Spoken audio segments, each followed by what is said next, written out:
ತುಮಕೂರಿನಲ್ಲಿ ಎಸ್ಎಲ್ವಿ ಮಹಿಳಾ ಮಾರ್ಟ್ ವಿರುದ್ಧ ವಂಚನೆ ಆರೋಪ ಕೇಳಿ ಬಂದಿದ್ದು, ಹಣ ಹೂಡಿಕೆ ಮಾಡಿ ಲಕ್ಷಾಂತರ ರೂಪಾಯಿ ಕಳೆದುಕೊಂಡಿದ್ದೇವೆ ಅಂತ ಮಹಿಳೆಯರು ಆರೋಪಿಸಿದ್ದಾರೆ. ಹೂಡಿಕೆ ಮಾಡಿದ ಮಹಿಳೆಯರ ಕಹಾನಿಗಳು ಇದೀಗ ಒಂದೊಂದಾಗಿ ಹೊರಬರ್ತಿದೆ. ತುಮಕೂರು ನಗರದ ಎಸ್ಎಲ್ವಿ ಮಹಿಳಾ ಮಾರ್ಟ್ ವಿರುದ್ಧ ಹೂಡಿಕೆದಾರರ ಮಹಿಳೆಯರು ವಂಚನೆ ಆರೋಪ ಮಾಡಿದ್ದು, ಕಂಪನಿ ಕಚೇರಿ ಮುಂದೆ ಆತಂಕ ಹಾಗೂ ಆಕ್ರೋಶ ವ್ಯಕ್ತಪಡಿಸುತ್ತಿದ್ದಾರೆ. ಹೂಡಿಕೆ ಮಾಡಿ ಹೆಚ್ಚಿನ ಲಾಭದ ಭರವಸೆ ನಂಬಿದ ಅನೇಕ ಮಹಿಳೆಯರು ತಮ್ಮ ಉಳಿತಾಯದ ಹಣವನ್ನು ಕಂಪನಿಗೆ ನೀಡಿದ್ದಾರೆ.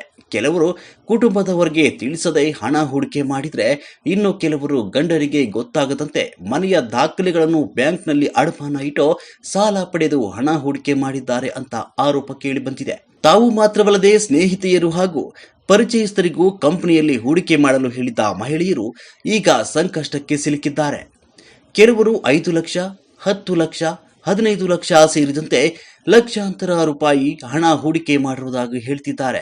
ಹಣ ಕಳೆದುಕೊಂಡು ವಿಚಾರ ಕುಟುಂಬದವರಿಗೆ ಗೊತ್ತಾಗಬಾರದು ಎಂಬ ಕಾರಣಕ್ಕೆ ಕೆಲ ಮಹಿಳೆಯರು ಮುಖ ಮುಚ್ಚಿಕೊಂಡೇ ಕಂಪನಿ ಕಚೇರಿ ಮುಂದೆ ಕಾಣಿಸಿಕೊಂಡು ದೃಶ್ಯಗಳು ಗಮನ ಸೆಳೆದಿವೆ. ಪ್ರಕರಣದ ಕುರಿತು ಜಯನಗರ ಪೊಲೀಸರು ಎನ್ಸಿಆರ್ ದಾಖಲಿಸಿಕೊಂಡಿದ್ದು, ಮಹಿಳೆಯರ ಆರೋಪಗಳು ಹಾಗೂ ಕಂಪನಿಯ ವ್ಯವಹಾರಗಳ ಬಗ್ಗೆ ಮಾಹಿತಿ ಸಂಗ್ರಹಿಸುತ್ತಿದ್ದಾರೆ. ಕಂಪನಿ ವಿರುದ್ಧ ಕೇಳಿ ಬಂದಿರುವ ಆರೋಪಗಳ ಕುರಿತು ತನಿಖೆ ಮುಂದುವರೆದಿದೆ.